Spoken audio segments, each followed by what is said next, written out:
Welcome to Minding My Business with Benjamin Diedering. Yeah, thanks for having me. Yeah, thank you for coming from BDX Media. Ben and I know each other from the Entrepreneurs Organization, and I really respect his work. He works with some incredible brands like BMW, Mercedes. Yeah. Who else? You work with a bunch of brands. Yeah, like Adidas, BMW, Mercedes, the NFL, Meta, Gold's Gym, all the fun love brands. Yeah, which is like every creative agency owner's dream. How did you land those clients? A little bit having a naive dream, just going for it. And sometimes it just takes a long time, right? Yeah. So I was always fascinated by brands in general. Yeah. And ever since I was a child, when I was about to learn how to read, like I was driving around with in the backseat with my mom driving, and I was like seeing these billboards and like, I want to read this, and like, oh, McDonald's, I'm loving it. I'm doing this and this. I'm like, wow, that's cool, right? I want to work kind of like in that industry. And so I've always been a fan of big brands. And then when I started out as a freelance photographer, I thought like, oh, it would be cool to work for Adidas. Like, how can I make this happen, right? So I just talked to a couple of people like, do you know anyone? Do you know anyone, right? And I'm always very open about the dreams I had and about the wishes. So let's say on the bucket list, there are a couple of ones left. There's definitely American Express in the United States. There's airlines. I love flying. I love Lufthansa. So, and I will bring it up like in a conversation or in a podcast. So maybe you know somebody at Delta or United or whatever. And 1 out of 10 times somebody can make an intro.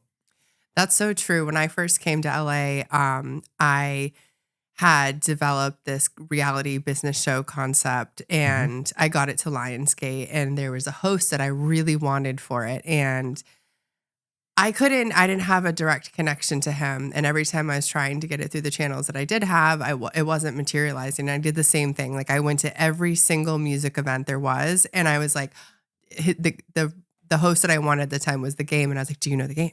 Like there was always somebody who was like a third degree connection. And I got closer and closer and closer until then, boom, all of a sudden one day I found myself like at an event with him. Yeah. So it is so true because those people will like introduce you. If you really want to hone in on something and land a specific client or a project or something, I also think there's another thing too. Like I feel like when the journey that it takes to land these like crazy clients is developing you in a way for something so much bigger. Yeah. Like this one journey of just trying to get him as a host opened up this entire world in LA for me. I ended up meeting my first friend, Baron Davis, who introduced me to everyone and just kind of took me under his wing, and I was working with him. And that really set me up for so much success today. And it's funny when I look back on that and I'm like, that journey specifically, at the end of the day, it wasn't about landing him, like whether or not he was going to host my show, but it was like little micro steps that just kept proving I'm on the right path and then opening up these new doors for me. So I think there's something magical in the pursuit of something that seems unattainable. Yeah, totally, right? It's a journey itself, and sometimes it's also a little bit of luck. So in the beginning, I didn't even plan to. I liked cars, right? But I wasn't a car guy. So I did a lot of touring with artists, with DJs and musicians as a tour photographer. And one day we were at an event in Frankfurt at a TEDx talk, and my friend DJ is Pretty Pink, that's her name. And she was DJing the after party with Martin Solveig, and we were there. I took some photos, and I was always very quick. That was 2018 with photos. So I edited the photos on my phone, transferred it with Bluetooth and all that, right? It was like a little bit ahead of the game, right? Yeah, that's definitely. Yeah. And so I sent these photos to her and also to the promoter or like the agency who were in charge of that. And a couple of weeks later, they reached out to me. The agency called Pacific, they got bought now by UEG, like big global agency. I'm familiar. And they reached out and said, like, hey, Benny, we love the photos you took. Have you worked in automotive? And I was like, yeah, like maybe, depends. So is there a check involved? Yeah, and so they said, yeah, we want to bring you on for BMW. They have a production in Lisbon for the Web Summit. do you have anything on your portfolio, right? And agencies, they always want to have a zero fuck up guarantee, right? They need 100%. trust and all that. And so I said, yeah, we trust you, but we need to show BMW that you're capable of doing that. So I thought like, okay, when I was in college, I had a roommate and he did these calendars for local car dealerships, right? Like with the local sites, the church or whatever in the background. Like, Germany is all about like old buildings and you put a car in front of that and that's basically like the calendar they do. And so I helped him on one of these local calendars. And then I was like, hey, Marcus, like we did it kind of like together, right? Like he took the photos and I was like just assisting. And he's like, yeah, whatever, like send it out, like it's good, right? Yeah. So that's how I landed the first job. Amazing. I probably was underpriced, like $5,000 or so back then for like 2 days shoot. And the assignment was shooting the expo booth, which is pretty boring, right? You just go there and shoot some people, some smiling faces, the new car, and that's it. And so we were done after half a day. And then I said like, hey, can we go to the city, right? Like Lisbon, it's an amazing city. It's one of the most beautiful cities in Europe. Can we get a car and just drive a little bit around? And I was like, yeah, we need insurance and this and that. There's always obstacles. Yeah. But there was one guy who was able to drive. So I went out with him for like a small scenic drive. We put the car on the marketplace and on that bridge, right? And they have like the similar bridge, like the Golden Gate Bridge. Yeah. We did some shoots there. And I did the same thing again. Edited the photos right away, sent them out, and everybody was like blown away. In 2018, amazing. turnaround times were like 3 to 5 days, even for photos. It was like, wow. And so next day at breakfast, I was the first one up, 6 a.m., and I ran into a guy at breakfast, and he's like, are you the guy who took the photos? And it was the head of experimental of BMW. Wow. Yeah. His name is Stefan Punikwa. And he said, like, yeah, Benny, we gonna have a lot of fun in the future. And ever since we worked together, right? And, that's amazing. It grew over time, and we had productions in Las Vegas, in Miami, in basically in Cannes, everywhere. Like it was wild. Great journey. I love that you also are just like, can we do this? Like I love when vendors kind of like push me to do things also, and they're like, no, let's try this. Let's just go one more day. Because sometimes when I hire vendors, especially creative ones that I'm like doing something, I'll be like, we got the shots. Yeah. I'm like, I'm done. But I really appreciate when people are like pushing. I was filming content the other day and he was like, no, let's just do like a few more shots. And I would have probably walked out, and thank goodness we did, because we got like a really cool shot and nice footage that I know will be fantastic for what I'm looking for. But I think it's great that you were like, okay, this is not good enough, because so many people are just like, okay, this is the job I was hired for and that's that. But you were like, let's do something cool. I think there's the must-haves, right? And kind of like the client brief, and they want to have like, okay, the car from a certain angle, or I need headshots or whatever for LinkedIn, for that, for whatever. Right. But then I always try to bring in like, what do I think is best? And I'm always telling my team that we don't give the client what they want. We give them what they need. Exactly. And not in a harsh way, but we always pushing them to create what's actually possible, right?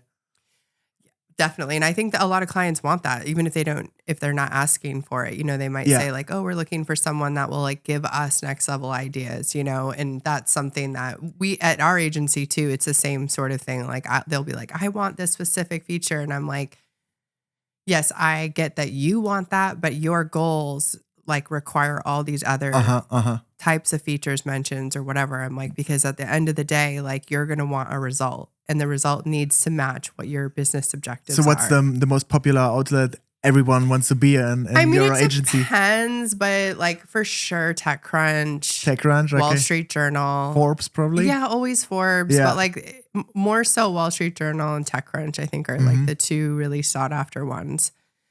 Which they are great for sure. But like, if you're just starting out, like you really need to make sure you're getting a ton of press. Right now, I'm telling all my clients, like go for volume right now, because there's so much information being fed into AI. We need like as much as possible out there about you all the time. So it's not like a piece here or there. You need to be showing like the search engines that you're constantly like the expert, so that it will go and get fed into ChatGPT. I mean, look how like people are starting to shop on ChatGPT. It's like everything's starting to move over to like that AI model, and all of that AI models being trained by what's out there on the internet. So it's really important right now. So to put all of your time and energy into securing one feature is like, you need to be keeping this moving fast. So I think like even when with that, like SEO doesn't get so much attraction anymore. Like if you do like ChatGPT deep search or so, it will like crawl all the sources, right? Yeah. So it doesn't matter if it's like Forbes the top hit, or if it's, I don't know, KTLA or any or even local just a blog press. sometimes. Yeah, even blog. Yeah. Yeah, so it's like relevant information. So that's what I'm just really trying to push our clients for right now. But it just goes back to like, they'll say what they think they want, but I'm like, here's what you need, because I want you to be a client for the long run. I want to be able to be with you when you sell the company, when you move on to your next company. I mean, that's the best, is doing, like, I've had founders where we're on their like third venture, and it's like, you already know what's in store. You know what the next like 5 to 7 years are going to look like without even blinking an eye. And it's just nice to be able to continue to go on. But that's why I'm always like, not like, I'm not like rude, like you're saying, like it's not like that, but I will get on a call. Yeah. And if you're local, I will pull up. I mean, it's kind of like a coach, right? You can have a nice coach when it comes, I don't know, to running or football or whatever. But you need, and he can be nice, but sometimes he has to be strict and tell you like, that's the way to go. Otherwise you won't win, right? Right, or you won't achieve your goals. Or you're not, you want someone to show you your blind spots and not be afraid to tell you that. Oh yeah.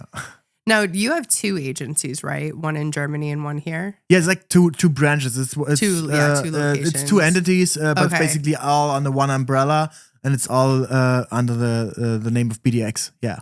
Was it difficult to establish business here coming from Germany? Because isn't there some sort of like, I feel like I was at a mastermind recently and someone had a business in Germany and they were saying how difficult it is to ever not do business in Germany.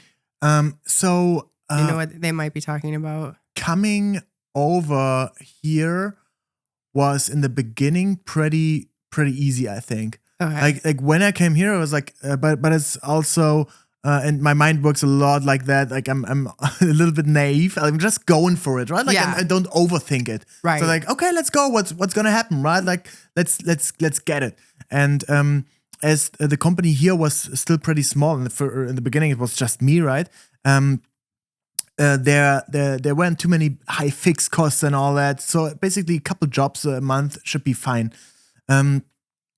In comparison, there's a couple things that are same but also different. In Germany, you have okay salaries. So salaries are way lower than in the US. Like I would say like maybe 70% of what you pay here in the US. But you also can't charge too much.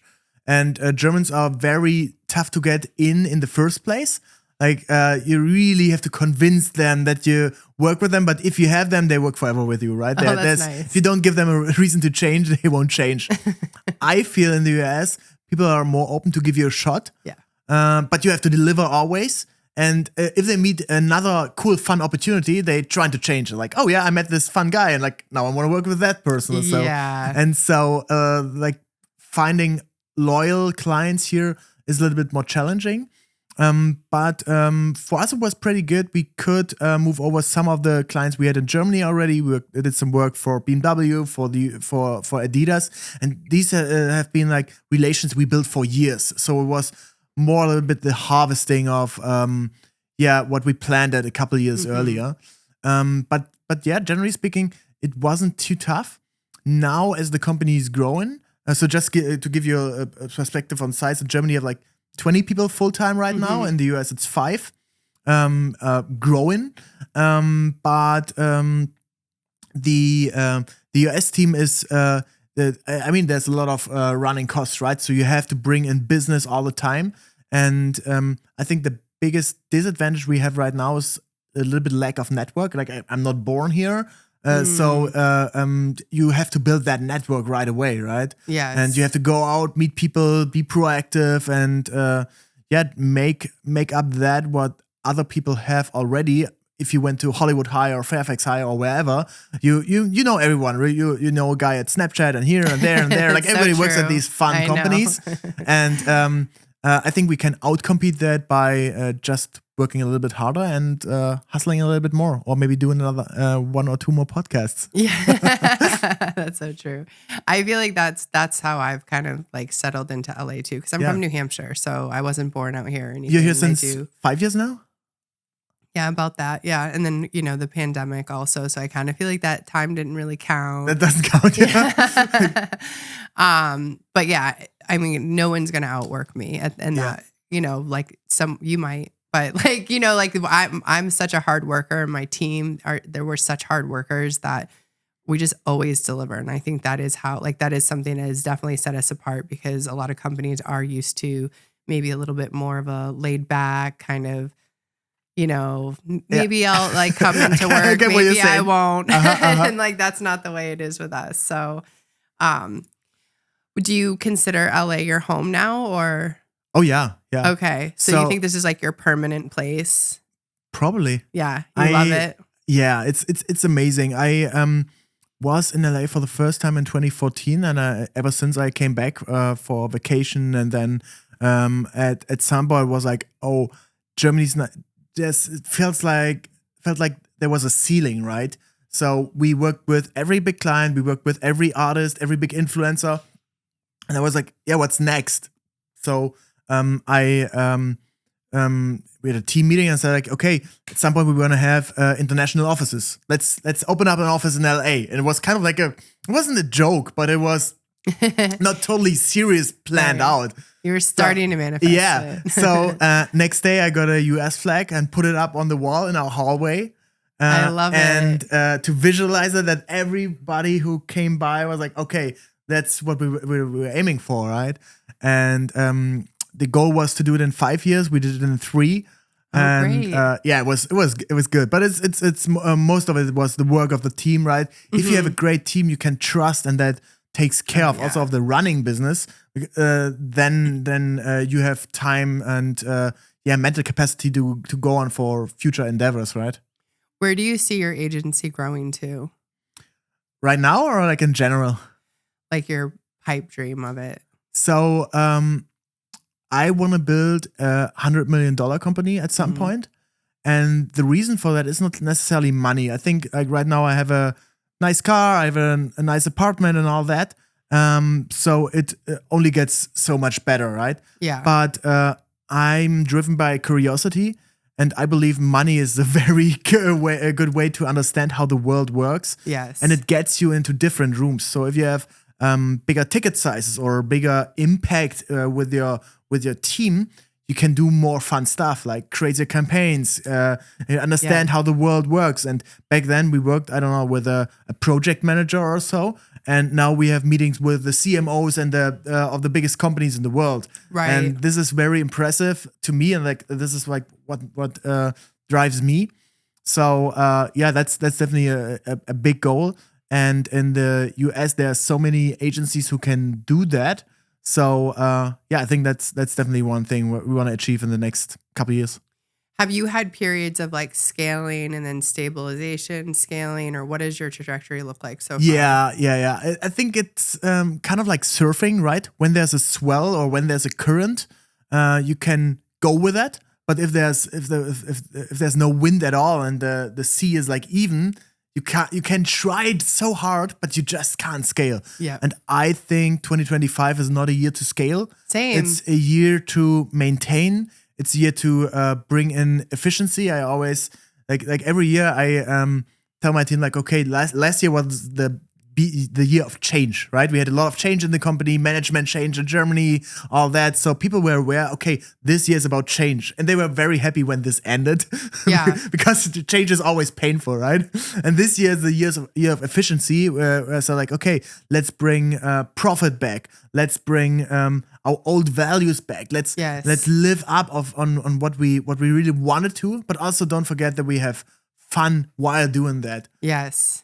We're doing the same thing. I think that is like the energy of clients right now too, is that, like I'm like, this year it's like slow and steady. We're really paying attention to our P&L. We're looking at all of our numbers. I know you met Morgan, but she's like the mastermind at the company behind like our scaling and just like she's our tough to negotiate with. I know she is like, and she doesn't play. She's good. Yeah, I love her. Yeah, she's amazing.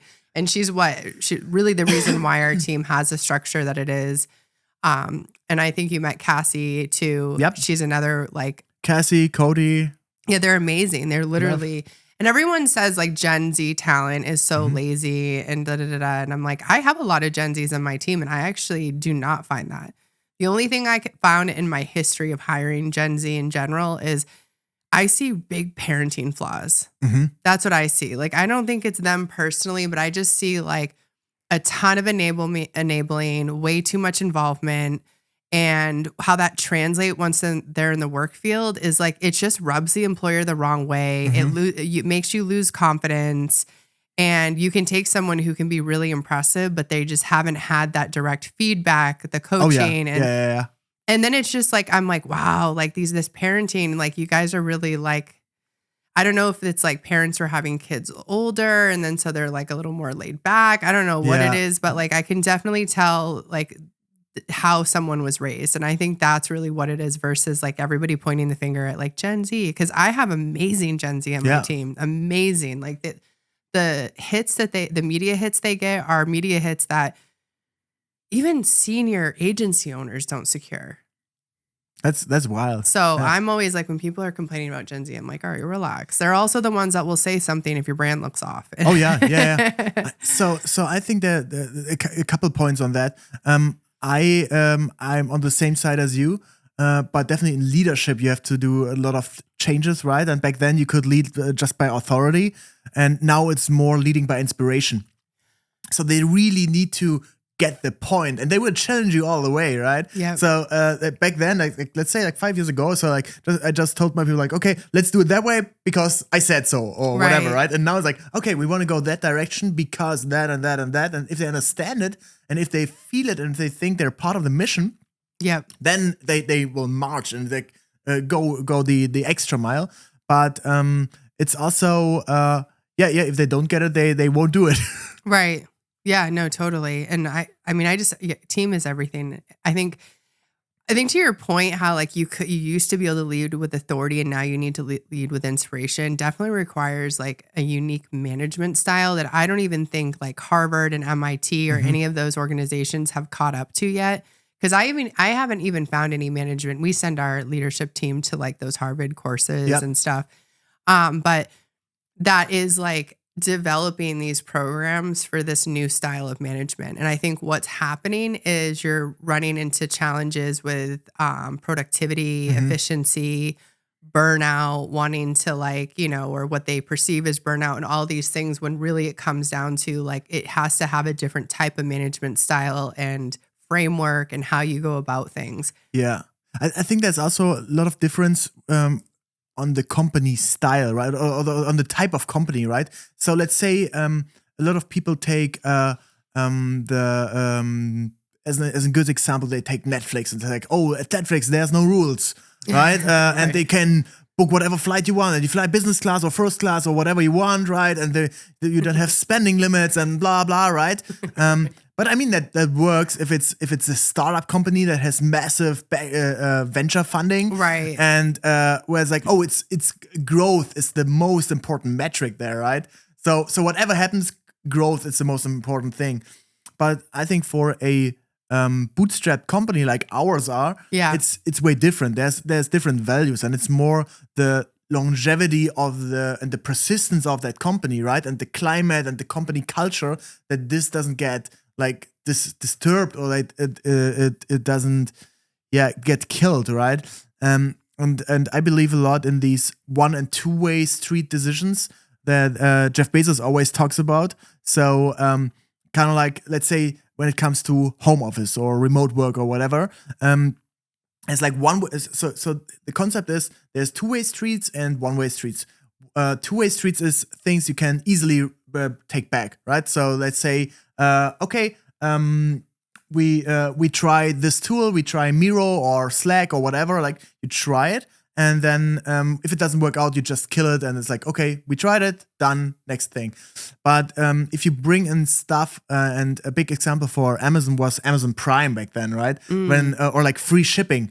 If you roll it out once, your customer gets used to it, and you can't take it back. Or it's like very, very hard to take it back. Yes. And I think that's the same for remote work, home office, and all that stuff. So you have to be very cautious about what you approve, because if you approve it to one person, I think it's just fair if you approve it to everyone, right? Yeah, and that's challenging because sometimes, we were remote and now we're an in-house team, and we have found that like being in-house is like a game changer for like the ability to get work done, the team to feel supported, because we have a very high pressure job and you can easily feel very isolated. Yeah.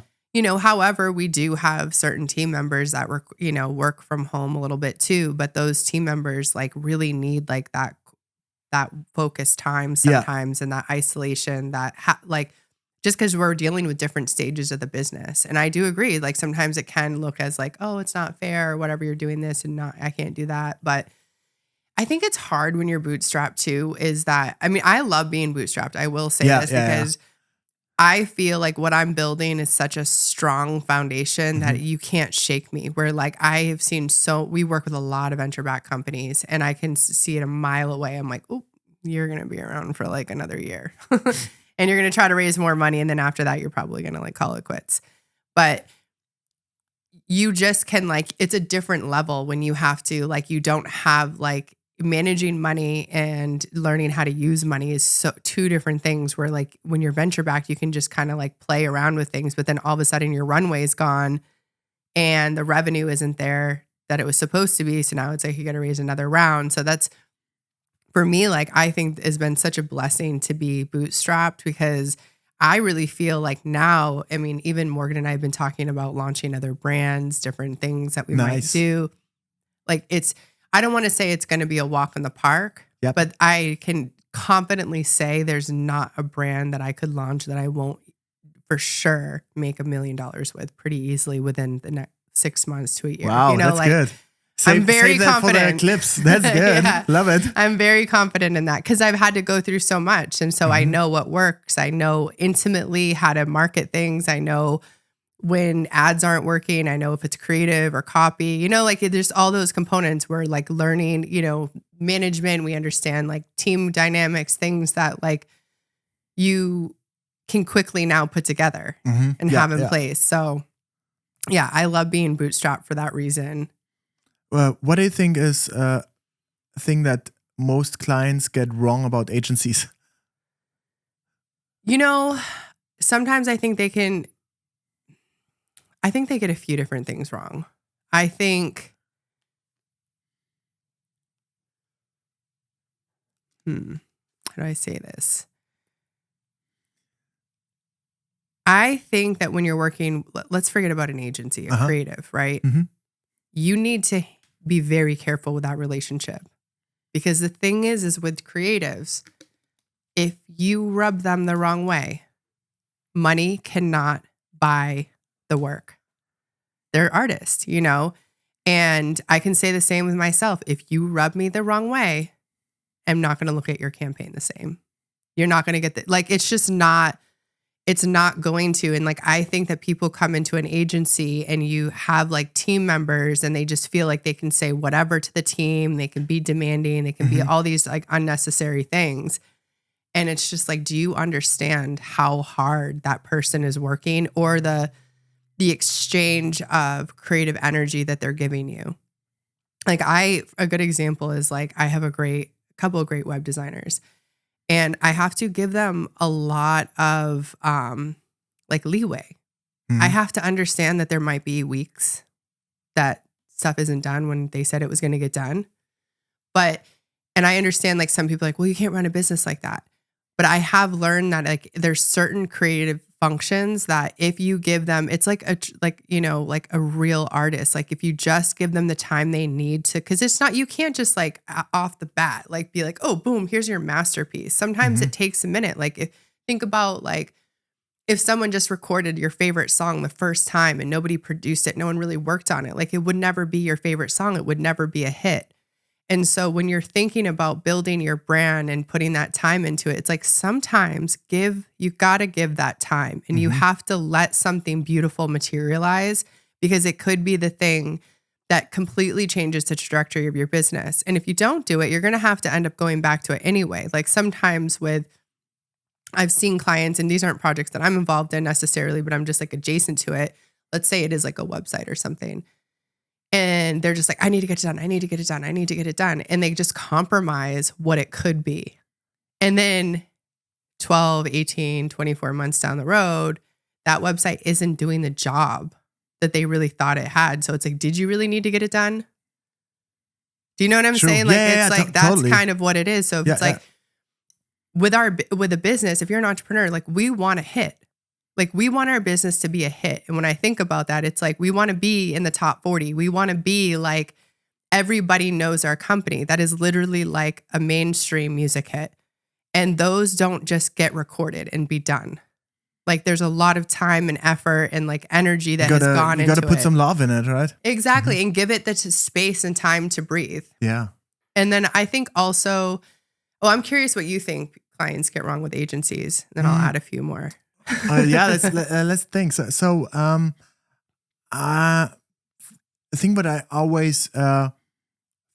So I think client most of the time has like different options, right? And there's the right option for everything, because you can work either with an in-house team, you can work with a freelance person, and you can work with an agency, right? These are basically the options, and especially when it comes to marketing or content or so, people try to hire an in-house person right now. And I think that's if you want to put in the work as an owner or like as a supervisor or so, then this is probably the cheapest way. But it's also the way that takes the most work. You have to put a lot of work in to train that person, to make that person happy. Because if you hire a creative, they want to do creative and fun stuff, and they don't want to do all the time your software thing or your explanation videos or whatever. Right. They want to have fun projects like here and there, and they want to shoot on anamorphic lenses, and they want to shoot this and that and with a drone, and like they always have like fun ideas. So that's definitely a big challenge you have. And then if you work with a freelancer, which is also a option, and I think it makes sense, right? For a couple of things, let's say you would just want to record a bunch of reels, like for your personal brand or so. Yeah. I think, and if you know what you're doing, like, and I think I assume you're working with a freelance person for edit. We have an in-house. No, we have a full-time editor. Okay. But I have worked with freelancers, but I'm very specific. Like I literally timestamp the entire video. I'm like, that's what I say. Here's your B-roll. Here's what you say That's here. what I say, because you're like an editor by profession, right? Yes. You can tell them what you want. But if you just want solutions and you don't want to have a headache about problems or so, and want to have the people who are best skilled in their industry, they always are on the latest trends. They know what's going on. And they are also very efficient with your time as a client. Like you check in with them like once a week for an hour or so, right? That's what you have to invest. And the rest is done for you. I think that this is what the real pros of an agency are. And that's what some people don't understand. Well, I think taking anything in-house, unless you have someone leading that and the founder, honestly, the founder specifically, or if they just happen to luck out and they have an incredibly creative person that just happened to get in, like how would you even know if it was right? Because I feel like I've seen output and I'm just like, why bother? And you put all this time and energy and I'm just like, how can you not invest it in your brand? How could you not put the same time and energy into your brand? And this is something working with professionals. And I know some people out there might be like, well, yeah, I can't afford an agency. At a certain point in your business, you have to figure out a way to afford it, period. Or you're going to be in that spot and that's where you're going to linger. And you're just going to have all these weird friction points because you're trying to grow into a much bigger business, but you're not leveling your own self up. So as people go to your website, they go to your social, it's not reflecting growth. It's reflecting antiquated. So why would you're giving signals I haven't even kept up with the times? Why would any client want to work with you? I don't care how much like cheap or expensive your products are or your services or whatever, like why would they want to work with you? And that's where like that whole mindset thing comes in. Like I've invested every dollar back into my business. Up until recently, we've been like not doing that as much, but like, I mean, every single dollar. Like if there was something I could invest in, I put it back into the business. Nice. But and it's that's paying off for me now. That's substantial amounts, right? Like you make millions of dollars of revenue. It's a lot. Wow. I just feel like now is a time to like, you know, now it's shifting a little bit, but only because I had done that for so long. And now it's paying off because I have like very strong socials. I have a very strong lead generation system. We have a very unique model in PR that no one else has. And I know that for fact. And we get better results than any agency. But that took time. That took a lot of time to do that because the results that we get are so good that they're like up there with if you were like doing PR and like a celebrity that had like a big news statement or something. Yeah. Yeah. So, but that took a lot of time and a lot of money and just making mistakes. Like that's why I'm like, who cares? Like invest in something. If it doesn't work, move on. Like move all the way on. Don't dwindle, don't hang out in there. And then don't just put this like label over something like that didn't work. Because maybe it didn't work then, but it will work now. Like you might just be in a different place. But I definitely come across people who like linger in the like, oh, I tried this one. It's just like, stop, like just move on. It didn't like, you had to have learned something in that. And that was just the price to pay. I've invested in masterminds that I just felt like were such a waste. But maybe I met one person through there that like was a phenomenal contact or something. I mean, sometimes it's also a thing we, as entrepreneurs, we like to justify ourselves. Like, oh, if I go to that mastermind or I go to the conference and if I bring back one lead, that's all worth it. But I get the point, right? It's like try and error. It's like test, fail fast, and then move adjust. on. Yeah, yeah. I'm a big person about just moving on in general. I'm just like, I do not like to drudge up the past or anything. I'm just like, let's just move on. Let's just try it and move on. Keep going. Don't hang out in the past. Nice. We're not there anymore.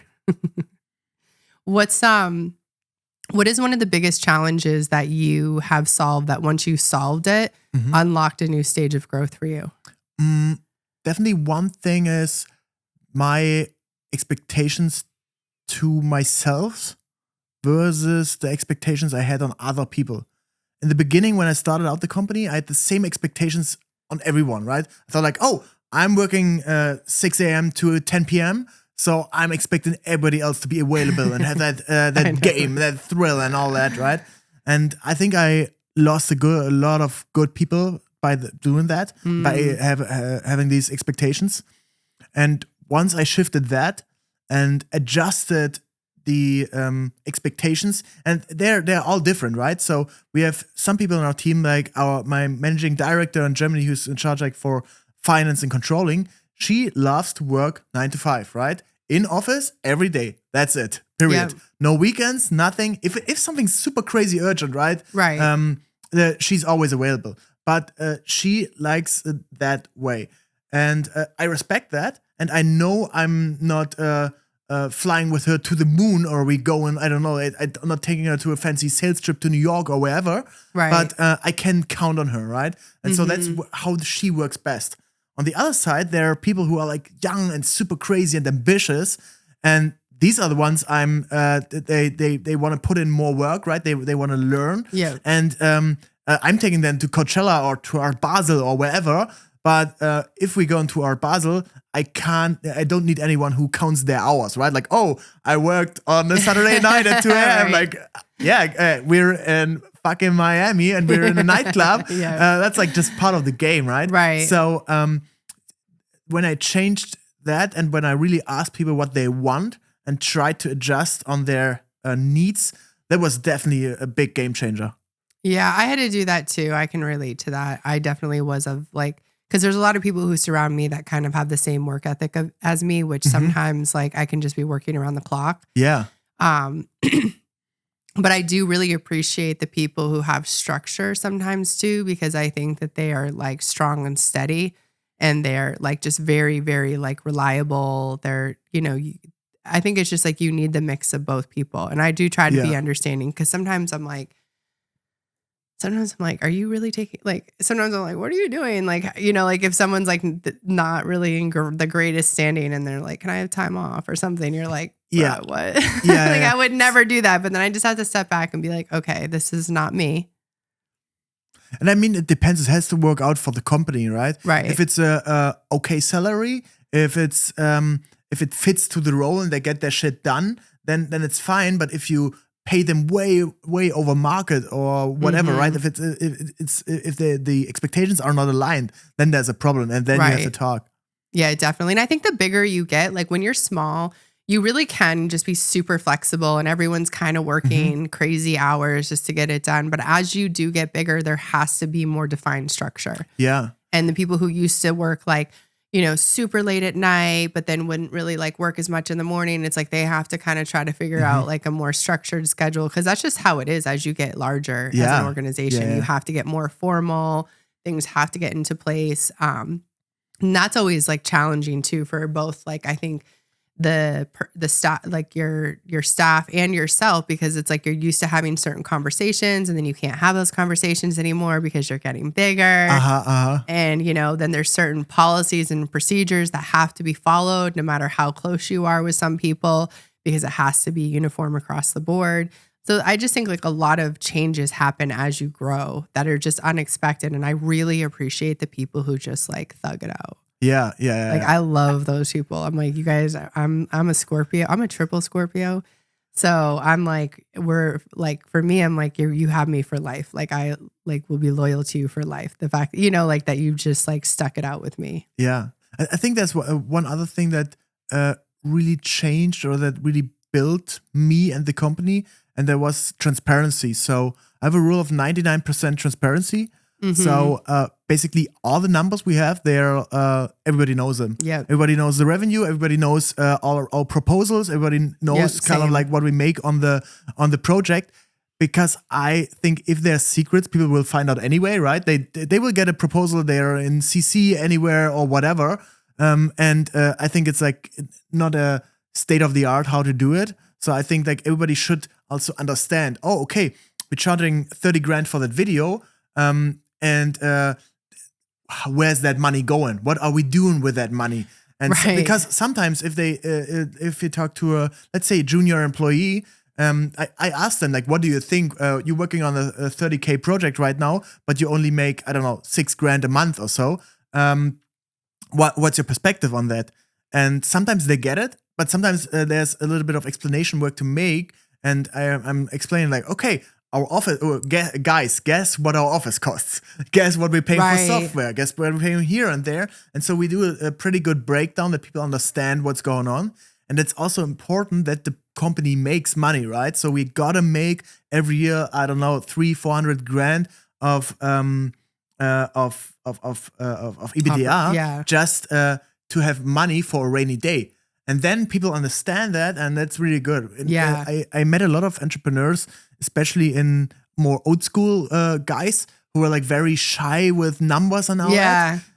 And I think that's not the right way to go. It didn't work for me.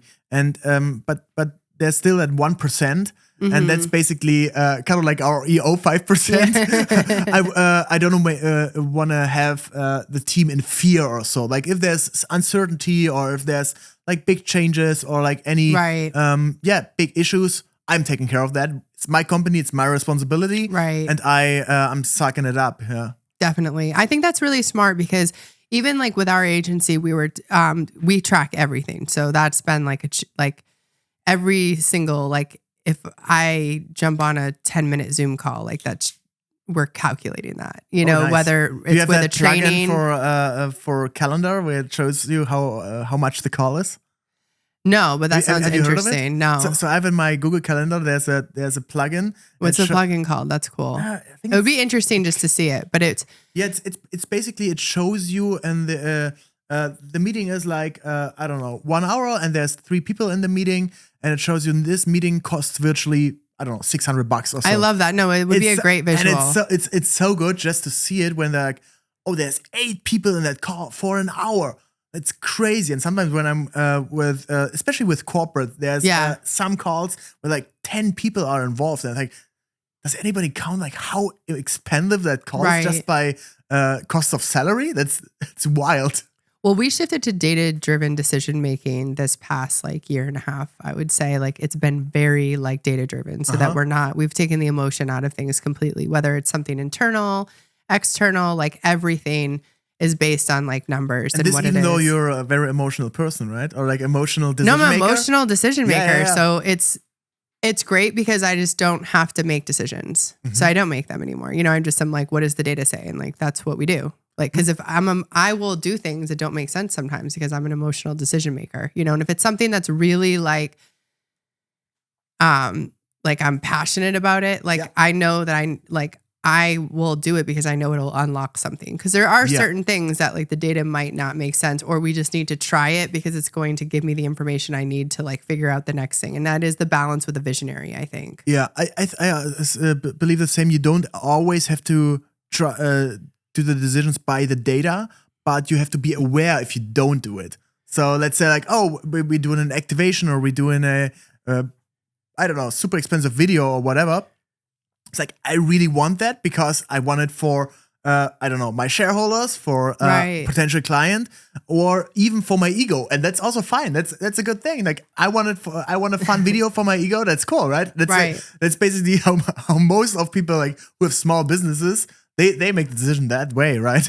Right. And I think it's good for the rest of the team to know too. Like, one of the things that was surprising to our team when we calculated it was like the cost of acquiring a client, because you think that like, okay, it's your ad spend or your marketing budget, whatever that is, and you can kind of sort of track it. But if you really start tracking every touch point that happens from the time that you talk to them to the time you onboard, let's say for us, it's like $5,000. Like, it was really helpful for our team to know, like, guys, like a client might not even be profitable until this mark. Yeah. Because then once they sign on, now they have the whole team. And now we're talking about margins and we're talking about all of this stuff that ties it. There's so much time involved. And like, so that's something that we've really focused on, and it has been super helpful for us and helps the team understand why like those touch points in the beginning are so important. Yeah.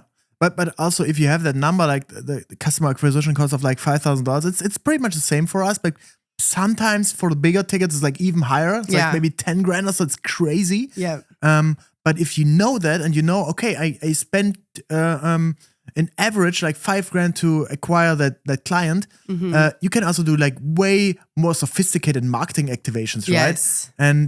And we did these dinner series, right? The Visionary Dinner. You should be part of one of the next ones. Please. Yeah, maybe I'm some going to of start your a dinner folks, series at my house. if somebody's listening right now and is in the industry, like shout us a message. Yeah. We did some one in LA, one in Austin. We're doing one in New York in June. Okay. So and these are like fancy dinners. I know, right? I love dinner series. We go to good do places. Them a lot. No, they're great. And bring good people together. It's not salesy. It's like just having good conversations and bring people together who usually wouldn't meet. Right. And I think other people, the guy who had previous on the pod, the office speaking guy. Pranav, yeah, I think they're doing the same, right? Like with the office speaking, with the SoFi Stadium and stuff. Yeah, they, I get invitations all the time to Beyonce and Kendrick Lamar and Lakers. Yeah, no, they're tickets. Great. Yeah, you can. Yeah, he has strategy. suites, so it's like his office basically. He has them at SoFi.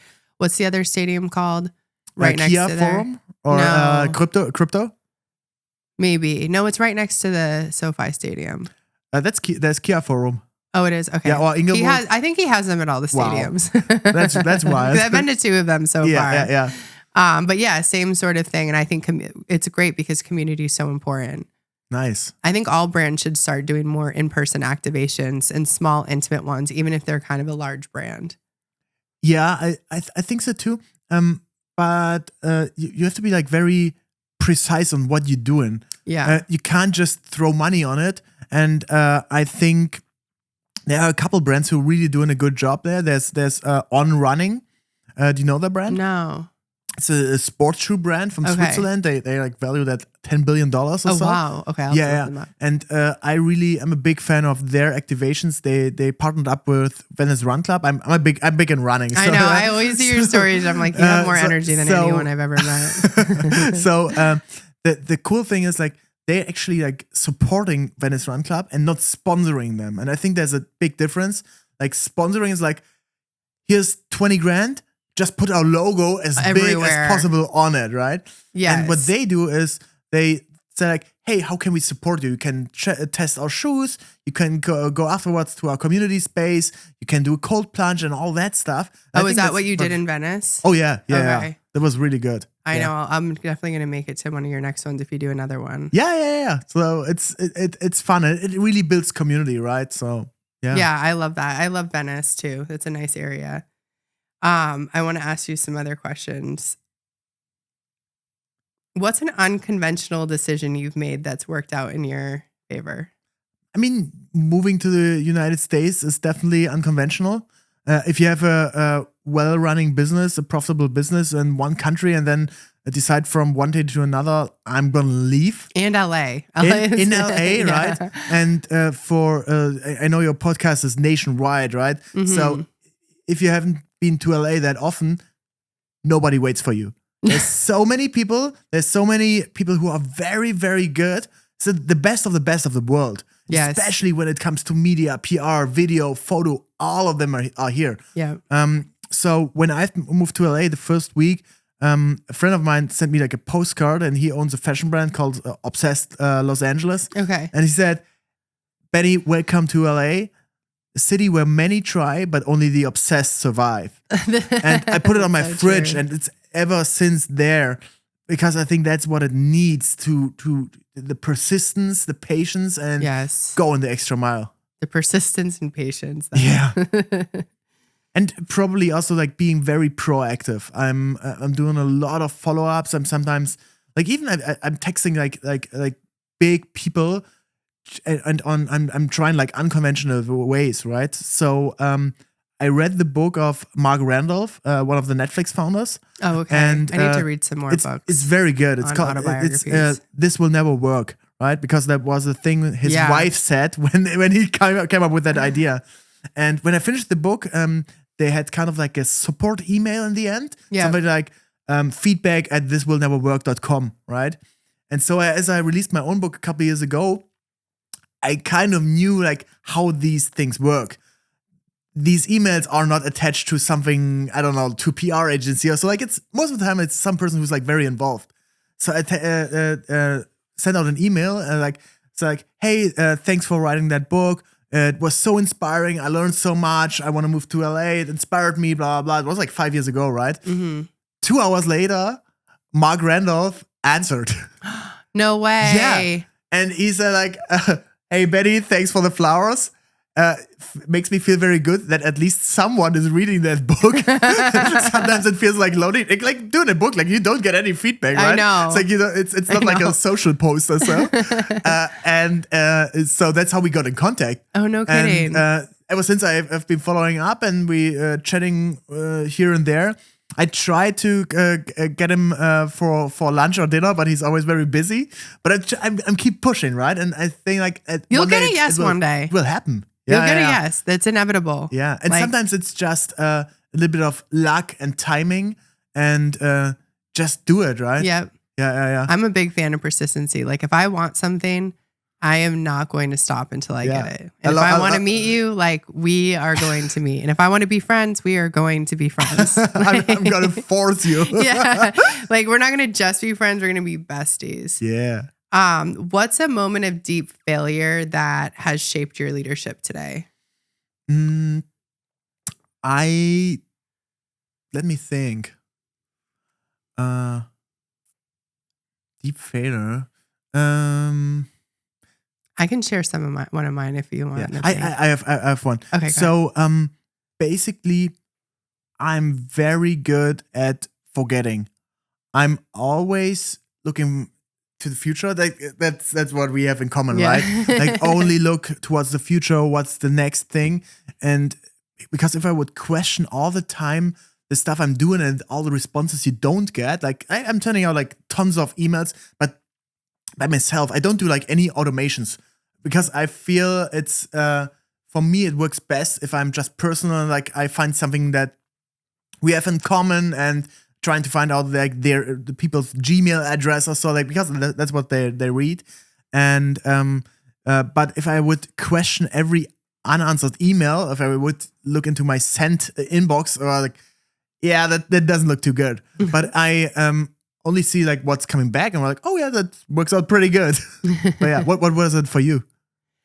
I think that something I had to learn is like, I tend to be very reactive, and I really needed, it's something I still kind of work on to this day. So I can really like, because in my personal life, I don't have a problem apologizing. I don't have a problem apologizing, period. But like, it's not as forgiving in business. So like, I can, you mean like, with clients or with employees?